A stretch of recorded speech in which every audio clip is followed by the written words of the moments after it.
iphelelisiwe phambi kaNkulunkulu wami.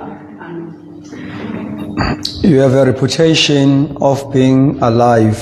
Isho njalo in New Living Translation. You have a reputation of being alive. Now, izolo sichazileke leli gama lika reputation ukuthi alifani negama lithi alifani ne character. There is a difference between reputation and character. The reputation, we have said, it's who I am before people. But the character is what I am even when I'm alone. The character is really me. So there is a reputation engaveza isithombe esithile ngebandla njengaleli bandla lase iSardis yini leli bandla sikufunda ngalo Sardis ne kwakuyibandla elalina reputation elalibonakalisa impilo ibandla elali active ibandla things were happening kodwa spiritual character sayo uthi uJesu the church is dead. Indlela uNkulunkulu ameja ngayo impilo yebandla ingefana nendlela esimeja ngayo. Alibonga igama lika Jesu. So ngokwe reputation the church yayibonakala iphila ingakho ethi unegama lokuthi uyaphila kanti you are dead. Now into ofana ukuthi sibe very careful kuyona njengebandla and sikwazi uku understanda ukwazi ukuthi yini emeasure impilo ebandleni yini what determines life in the church. Amen. What determines life in the church? What determines the spiritual life in the church? It is not our programs, it is not our daily activities. Alibonga igama lika Jesu. But sizobona eziqhubeka ukuthi as we are praying as a local church, yiziphi izinto ezidetermine impilo kamoya ebandleni lika Kristu. Amen. That is why I must become a praying church, because there is no life ebandleni prayerless.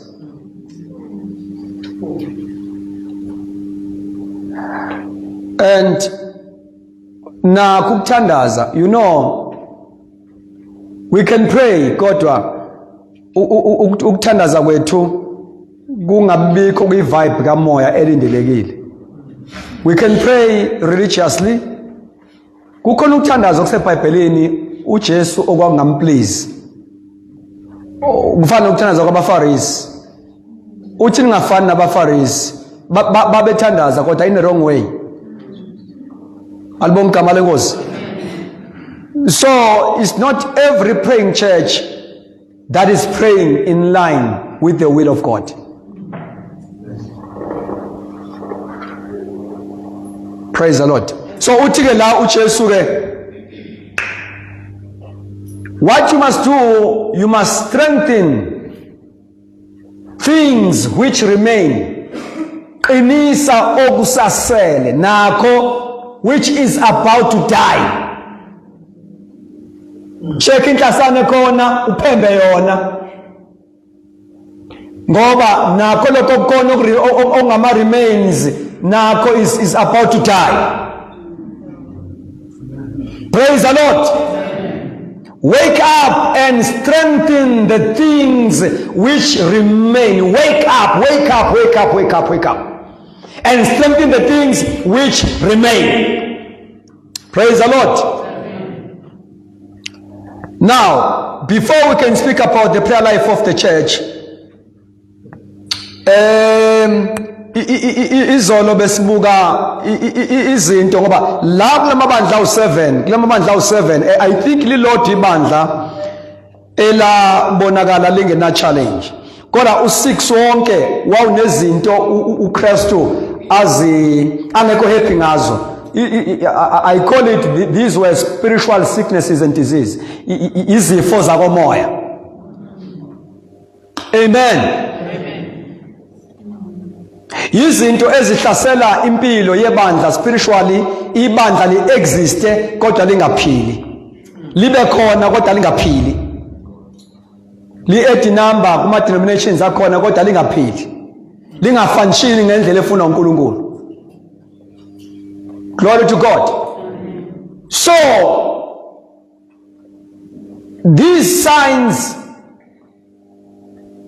esizibonayo kulamabandla awu7 khona ke sazi ukuthi ziphinde zikhulume ngempilo yebandla throughout all generations ukuthi kuyenzeka ibandla lizithole likwesinye zalezi zimo ezibalwa kulamabandla awu7. Alibonga igama lenkosi. Now ke the reason why kufanele ukuthi sikhumbuzane ngempilo, the life of a praying church, ngoba ibandla elithandazayo liba ne-resistance kulezi zifo ngoba i-prayer ibooster i-spiritual immune system sebandla. Akesho sonke spiritual immune system of the church. Say it again, spiritual immune system of the church. So if immune system yomzimba wakho i-weak, leyo nto ikwenza ube vulnerable ezifweni ezithile. Amen. Now prayer is an immune booster. I-immune system right iyakwazi ukuresista izifo ezithile zingangeni kalula emzimbeni. Now a prayerless church ibandla leli ene-immune system so weak. Glory to God. Liba i-victim. Alibonga igama lenkosi. Sitheke one of the things ehlasela ibandla ezifo zebandla likamoya i-spirit of stagnation. Alibonga igama lenkosi.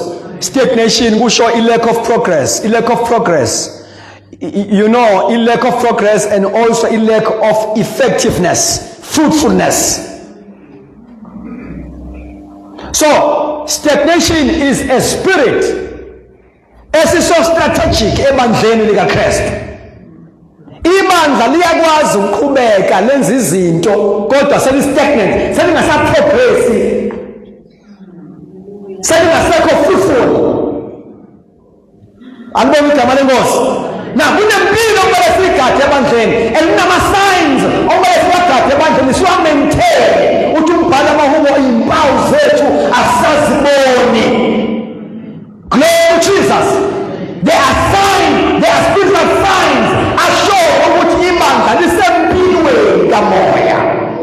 There are spiritual signs ezishow ukuthi ibandla likhiqhiza impilo. Play something. Glory to Jesus. Full of life. Praise the Lord. Now, I was trying to give some signs of spiritual stagnation in the church. We have said number one, it is a decline with prayer life. Decline in prayer life.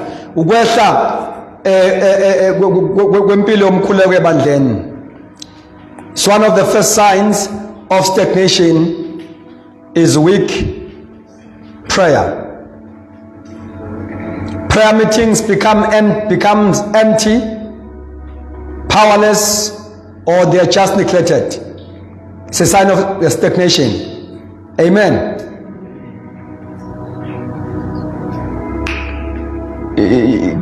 So uma umkhuleko usuwehlile ebandleni, we just depend on my programs rather than God. Number two, we have said it is a loss of passion for souls. Ngamagama indaba ye-evangelism, it becomes rare in the local church. Siphelwa ibhedini for the unsaved. Amen. Ibandla becomes inward focused. Few testimonies of salvation. Uthi Solomon kwincwadi kaProverbs 11:30, umuntu ozuza imphefumulo uhlakaniphile, he who wins souls is wise. Yena uqala ukuhlakanipha kumesaba uJehova. A wise church is a soul winning church. But ibandla elingayiwini imphefumulo is a foolish church. Ukuba foolish kusho ukuthi we forget our mandate, we forget our purpose of existence. Why the Church of Jesus Christ exists. One of the reasons why we exist to depopulate the kingdom of darkness and populate God's kingdom. Amen. Number three, the sign of stagnation in the church. It is spiritual dryness in worship. Uba dry kwa worship yebandla, dry kwa prayer. There is no inspiration. Glory to Jesus. Ukhonza kwebandla is so dry. You know, when there is dryness, we worship yebandla. Kusho ukuthi sesiyakhumba nje sibambe nje ukusonta, but there is no more inspired ministries in the house. Oh, bathandeka ubaba enkosini. Nikhona kodwa? Very important. Kusho ukuthi there is no atmosphere of God's presence. That is why we have to pray, because we need from time to time God's spiritual atmosphere in the house. Amen. The atmosphere of God's presence in the local church is very important. It comes as a result of intercession. So, if there is a spiritual dryness in worship, lelo bandla kenzeka ukuthola ukuthi sel replace a true worship with entertainments. Izinto nje that will entertain us. God, there is no presence of God in the house. There is a lot of entertainment, there is a lot of performance, but there is no presence of the Holy Spirit. And you must refuse to become that church. Amen. Could someone without power, little conviction, abantu ayikho into ebathintayo, ayikho into la ekhonzeni kwethu enyakazisa inhliziyo yomuntu. Alibonga igama lenkosi. Ayisekho into eqhukumisa inhliziyo yomuntu, because the atmosphere is lacking i-presence kaMoya Ngcwele. Amen. Hallelujah. Kuba nzima nokusindiswa kwabantu. Nabasindiswayo basindiswa benekhwashi kamoya, beneflu kamoya. Because basindiswa kwi-environment where there is no life in the spirit. Amen. Glory to Jesus. Amen. Dryness in worship is one of the signs of spiritual stagnation. Amen. God is a spirit, but and the Bible lithi those who worship him must worship him in spirit and in truth. Glory to God. So in presence kaMoya Ngcwele ebandleni yenza simkhonze uNkulunkulu with joy. Amen. But where there is no presence of God, everything is dry. There is a lack of joy. There is a lack of spiritual liberty. Ukukhululeka kwabantu bekhonza uNkulunkulu kwenzeka lento esiyibiza nge-freedom of worship. iBhayibheli lithi la kukhona khona umoya wenkosi kukhona inkululeko. Where there is a spirit of the Lord, there is liberty. There is liberty. Amen. People are free to worship God, to express themselves kwi-presence kaMoya Engcwele. Alibonge igama lenkosi. Now, izinto okumele sizigade and sirefuse ukuba zimile phakathi kwethu. Number 4, it is an absence of growth and fruitfulness. Absence of growth and fruitfulness. A stagnant church stops growing spiritually. Amen. Even numerically. The absence of growth and fruitfulness. Ama signs ayo kusho ukuthi there are no discipleship development. Ngama ibandla is no longer aiming at transformation. You know, sesijabuliswa nje ukuthi sikhona. Kodwa ayisekho i-transformation, ukushintsha kwempilo, ukushintsha kwezimpilo zabantu ziye ngokuya ziba more better than before. uJesu noma singagcwalisa le ndlu bazalwane, igcwale mfi. Angeke abe happy ngokuthi igcwele indlu if there is no change of life. Ngoba ibandla elinjalo liyafuya, ibandla elifuyile nje. You know, we are not against multitudes. We are not against numerical growth. Kodwa akuyona into engapleaser uJesu. uJesu ujatshuliswa i-transformation yempilo yomuntu. Ingakho ethi uMoya Engcwele ngoPaul mayelobela abaseGalatiya uthi nginemihelo ngani maGalatiya uKristu aze abunjwe kini. I wish bathendekawunizwe lento uNkulunkulu ayikhulumayo. Nginemihelo ngani up until Christ is formed. Okusho ukuthi it doesn't matter ngagcwala indlu nebaningi, but if there is no transformation of life, there is no Christ-like character. Niningi nje lingayindawo. Jesu kazange capitalize ngeningi, wa capitalize ngabafundi about 12. He invested a lot in them. Praise the Lord. Ngoba share sebe nomqondo we kingdom. Bengena umqondo obucawa. Praise the Lord.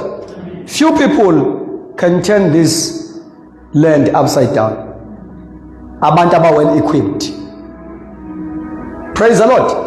So into ebalulekile ebandleni i transformation of life. Ingakho uJesu ibandla abantu after sebesindisiwe ubabizela ekubeni babe ngabafundi, disciples, before bazoba ngabasebenzi. Akaplize nokukhuthala kwabantu bengena character yakhe. Akaplize nokukhuthala kwethu singenaso isimilo sakhe. Ingakho he calls disciples until come follow me. I will make you. I will make you. Uma senenzile, you will become fishers of men. Follow me first. Come follow me.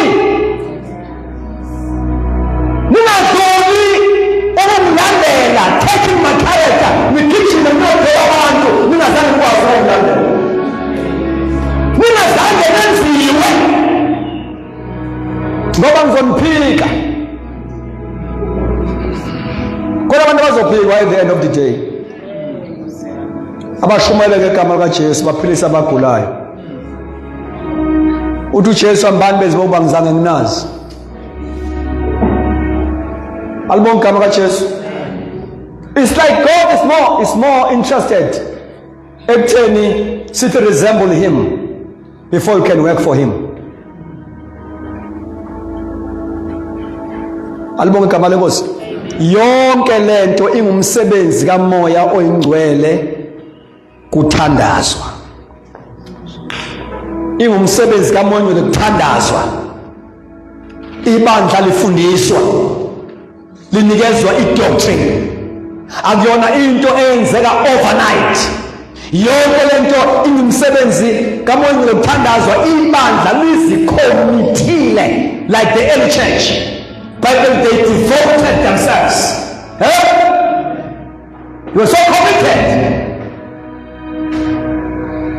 So, that is a sign number 4, absence of growth and fruitfulness, which means there is no discipleship development. Members remain spiritually immature. Amen. No new ministries emerging. Kusho ukuthi abekho nje abantu abavelayo begotshelwa inkonzo ezithile from time to time. Ibandla maliphila, we must experience new ministries emerging, ukuvela kwabantu abagcotshwa uNkulunkulu time to time, ebanikeza izinto eyinkonzo ezigamile ezikhiye, gift and ministries. Alibonge igama lenkosi. If there is no growth and fruitfulness, asikwazi uba nayo yonke lonto.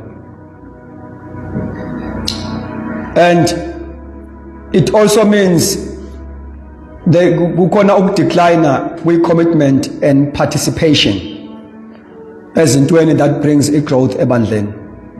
Kukhona amazwi akhunya uJesu encwadini kaJohn 15 verse 5 uthi, he who abides in me bears much fruit. He who abides in me bears much fruit. What is to abide? Kusho ukuthini ukuhlala kuye as a vine? Hallelujah. Ngoba i-branch igatsha alitheli ngokwalo, ngithi come closer bazalwane. Alitheli uma lizothela kufanele ukuthi libe lihleze emvenini. Ungahlala esontweni, ungahlala esontweni, ungahlali kuma activities esiwenzayo. Hlala emvenini ukuze kube khona fruitfulness,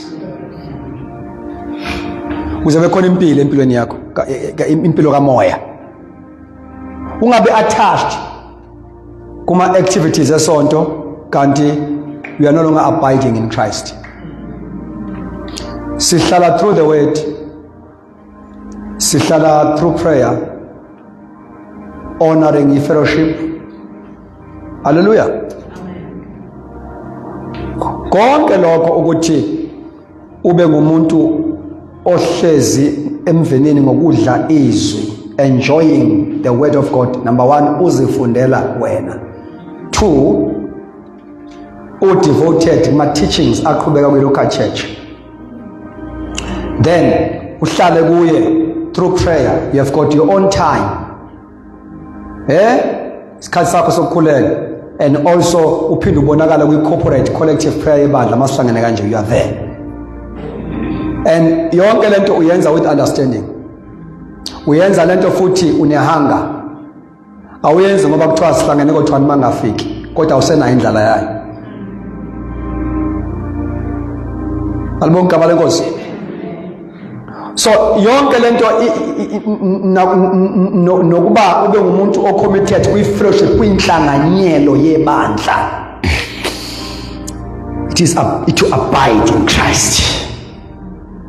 Izinto ezenza impilo yakho ichume, iflourishe, ibe fruitful. Kuthiwa njengesihlahla esitshalwe ngasemfuleni. Amen. Esithela iy'thelo zaso ngesikhathi esifaneleyo. Like a tree planted by the rivers. Now, by the rivers, imfula kamoya ingcwele uyayithola as you are praying. Imfula kamoya ingcwele uyayithola as you read the Bible. Amen. Imfula kamoya ingcwele uyayithola kwi-fellowship. Ukhona umfula omanzi awo athokozisa indlu kaJehova. So you plant yourself kulezi zinto. As you plant yourself kulama-pillars of growth, uNkulunkulu uthola umuntu angamsebenzisa. Ngoba namandla ozosebenza ngawo ngamandla avela ngokuthi you have abide. Yonke lento engikhuluma ngayo, prayer, word of God, fellowship, awuyenzi ngoba kuvuma. Ngikhuluma nani bathandekayo? Awuyenzi ngoba kuvuma. Uyenza out of commitment, awuyenzi out of excitement. Because wenza into engathandwa inyama efuna umoya. Njalo nje mawuzokhula enkosini, don't entertain Mr. Flesh. You must learn to discipline your flesh, your body.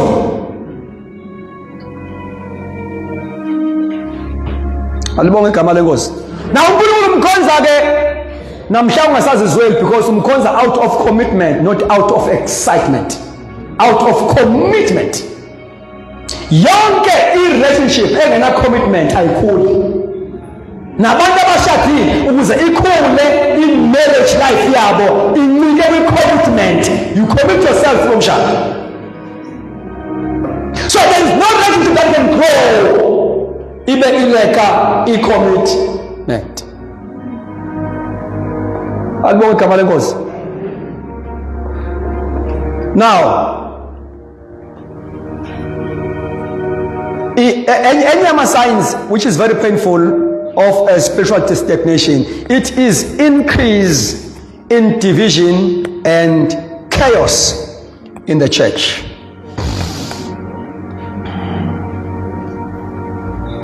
So, umanje spiritual momentum is absent. Bakhona ama conflict are increase, bakhona ama divisions. Alibonge igama lenkosi. Gossip, criticism, ukugxekana, ma complaints. Alibonge igama lenkosi. Lack of unity. Uthi uNkulunkulu mayibhala ku Psalms 133 verse 1 kunamagama onke behold, bheka how good and pleasant it is for brethren to dwell together in unity. Behold. Hallelujah. Amen. Pay attention to this. How good and pleasant it is ukuthi abangcwele abazalwane bahlalisane ndawonye bemoya munye. Alibonge igama lenkosi. Now, ipoint yokugcina lendaba yama signs of spiritual stagnation. Ibandla elibanjwe stagnation sakomoya. Number 6, ulibona uba libe ne resistance kumoya oyingcwele. Umoya oyingcwele uba yisitha. Uba yisitha umoya oyingcwele.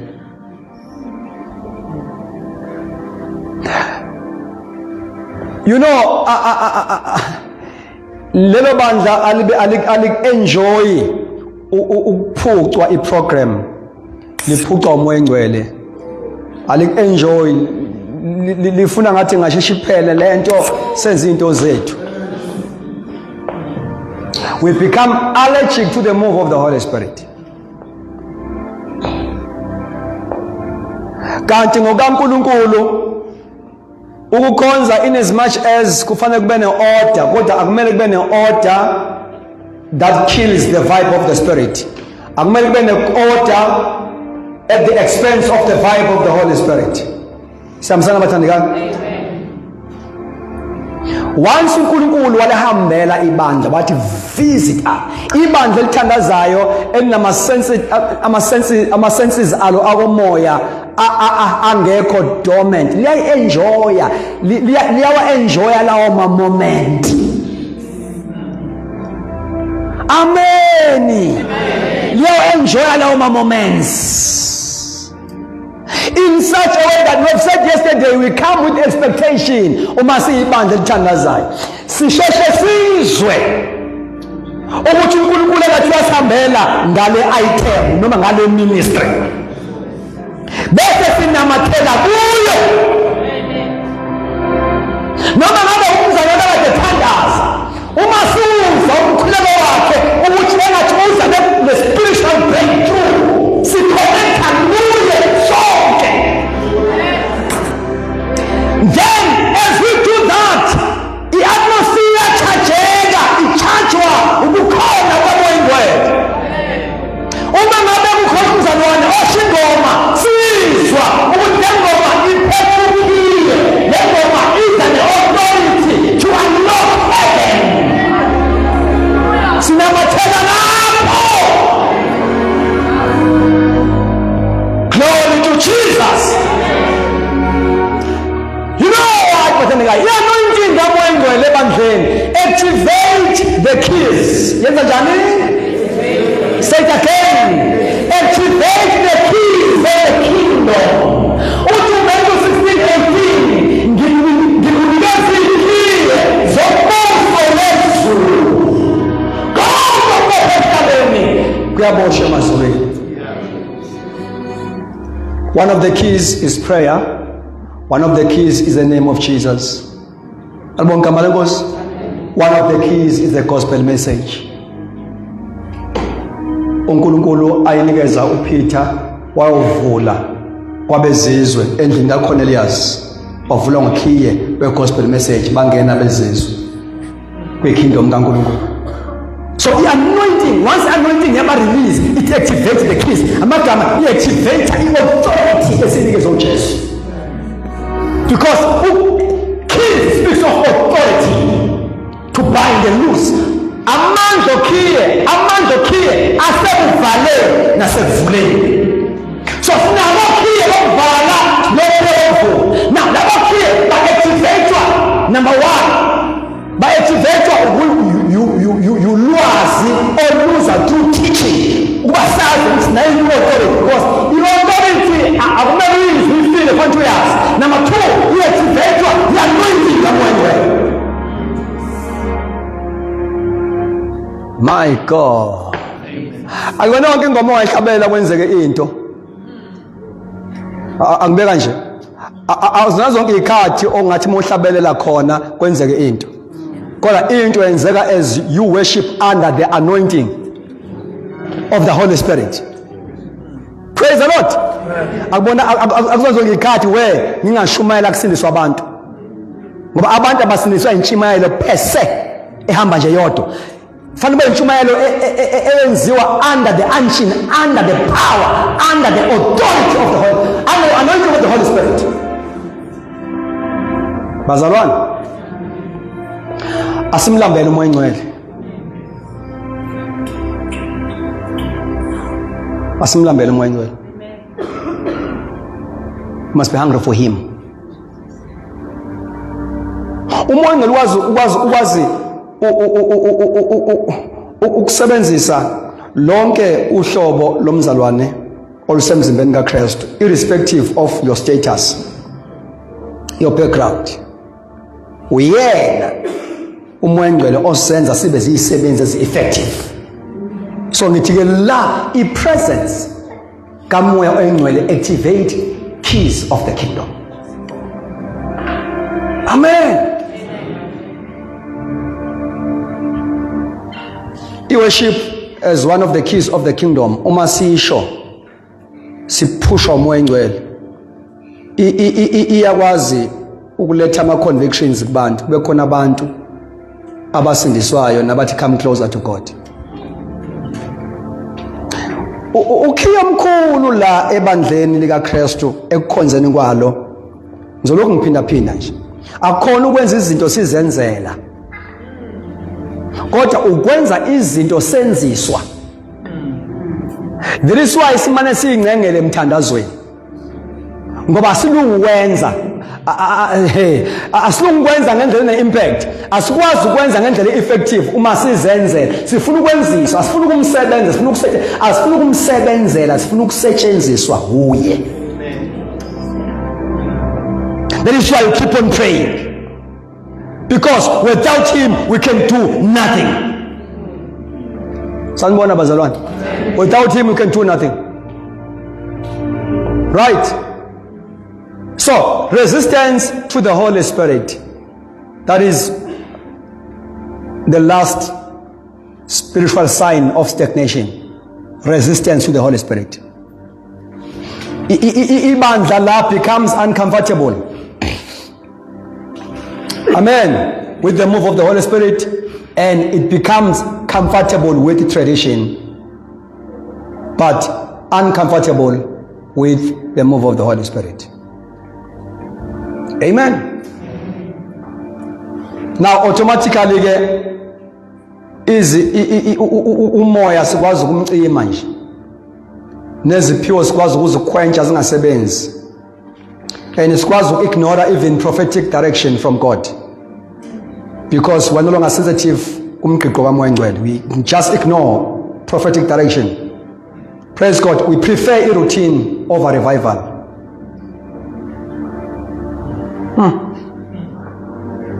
We prefer routine over revival. We prefer ukwenza ngendlela yesiqhelo over revival. Sichoose ukuqhubeka ngendlela esijwayele over revival. Alibonga igama lenkosi. Now, why the church must possess the spirit of prayer? Why? I'll give you the point bese siyathandaza. Why?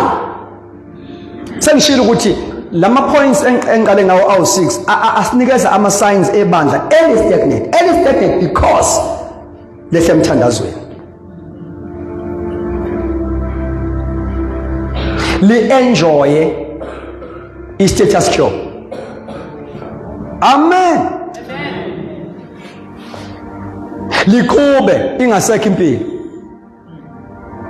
Praise the Lord. Now, why ke kubalekile ukuthi ibandla yini le eyenziwa iprayer ebandleni? You see, lapha yaku Ephesians 6 verse number 18 la ngifuna ukuba sithathele khona before sithandaze sivale. Prayer strengthens. One of the things elenziwa minutes of prayer in the local church, it strengthens ibandla lithole amandla, ibandla ligaina strength against spiritual warfare. So namagama umthandazo uyali-equipa ibandla ukuba likwazi overcome all spiritual struggles. Ayikho i-opposition from the kingdom of darkness engaba successful ebandleni that is full of prayer. Ilocal church ekhona umthandazo iba ready for spiritual warfare and iba successful.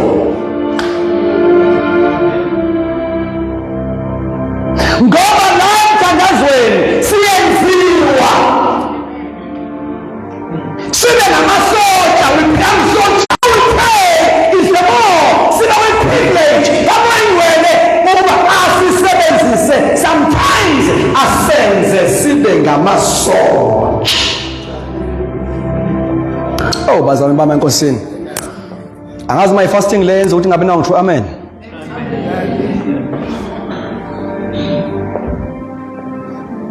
Amen.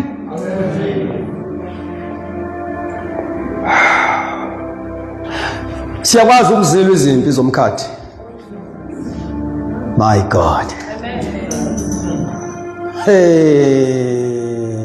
Nokuziphakamisa kwethu izandla sekuyi-altar ye-prayer, sekuyi-altar ye-prayer. Usitresha nje kwebandla izandla lokuyi-altar yomthandazo. Lirelease ama-missiles. Umoya onwell ebandleni elithandazayo, he can use even our body members.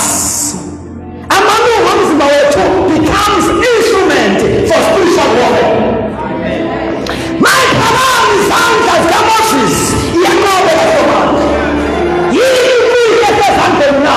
No, for the fact that you are standing in the altar, every movement oyenzayo affects the kingdom of darkness. It causes havoc. Oh mwenye nginikeza abantu engizobashumayeza. Nginikeza abantu engizobashumayeza.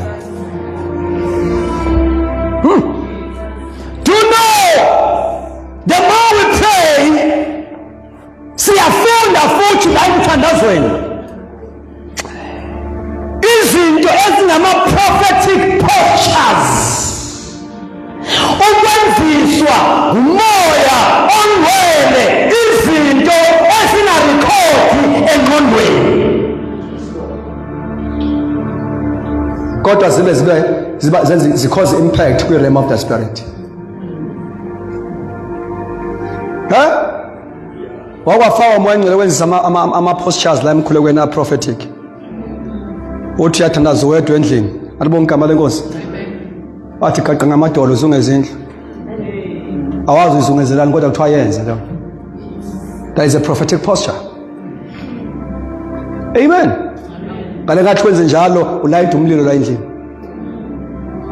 Kukhona izinto eziparalyzwayo. iBhayibheli lithi uthandaza ngomoya ukhuluma imfihlo ngoNkulunkulu. Kwawena wazi uthini? Just that nje ube kuyi-privilege yokwenziswa wasuyenza.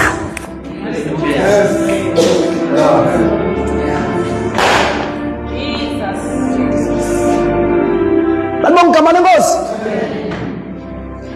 Ubani watshena Elijah ukuthi mawufika entabeni iKhameli, Elijah mawufika laphana thatha ikhanda ufake phakathi kwamadolo? No, that was a school of prayer through the Holy Spirit. Esikoleni somkhuleko kunento esizenza singazange sizazi ukuthi azenziwa ubani nini, kwenzakalani mangabe ezenza lo wayesenza. Kodwa sizenze ngoba sesikoleni. Lesi sikole ufunda njalo futhi ama-lesson owafunda khona akona ama-lesson amanye awakaqondene nawe. Ngeke utshele omunye umuntu ukuthi ukuze ube ne-breakthrough wokhuleka nje kwakunikezwa wena.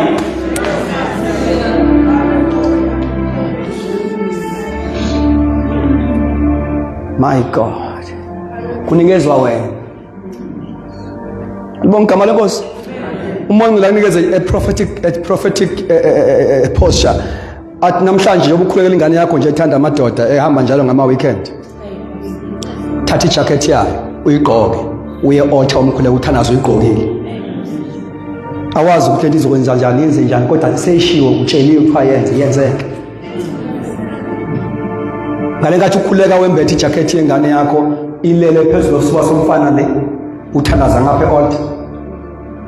Uqeda i-appetite yesifuba somfana le uyisusa esifubeni somfana uma nayo la ukukanayo la.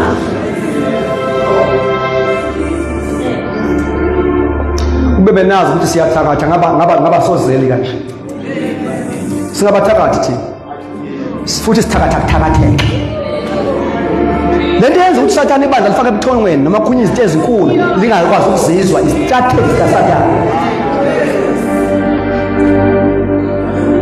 Sinamandla okuthakatheke. Nothing is impossible with the church elithandazayo.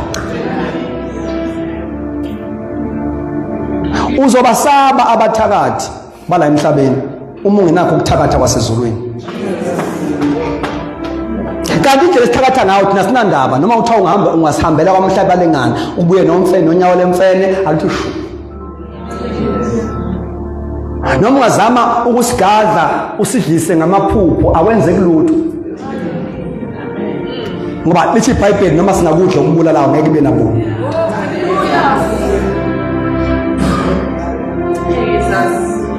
Now iprayer yenza ibandla likwazi ukuwina kwi-spiritual warfare.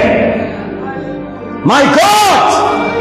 Now leyo nto isiza nabantu abangena befundiswa bebuya ekubanjweni yimimoya kaSathane, abanye babanjwe yimimoya yamanzi. Bafika lana nje imizimba yabo isene-material yaSathane. But ibandla elithandaza lisemandleni liyakwazi ukubagumula nge-authority. Onke amathuluzi kaSathane ashe.